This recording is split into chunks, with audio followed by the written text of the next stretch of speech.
This is a lucky conversation starter. I was sitting here today and looking at the mountains and the valleys, watching the clouds pass. And I asked myself this question: how are you using your quarters? This is life quarters I'm talking about. I see life in 4 blocks: 0 to 20, 20 to 40, 40 to 60, 60 to 80. So let me explain how I think life should be lived or can be lived.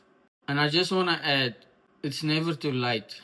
But listen, learn to read and write, play and have fun, and don't rush the 0 to 20.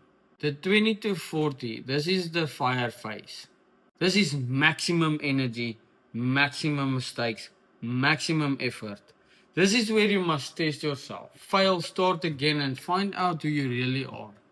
Then it goes into the 40s to 60 phase. Now the score starts counting. This is when you compound what you have built between your 20s and 40s. Wisdom must replace chaos, and you build a real base here. You don't want to be starting from 0 in this quarter.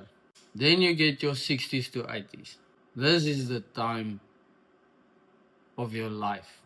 This is where you must travel, play, pass knowledge. Not retire, but contribute. Contribute to the next generation the lessons that you have learned. But don't get them stuck. Life is not a long road. It's seasons. If you confuse the seasons, you confuse the progress. Have a lucky day.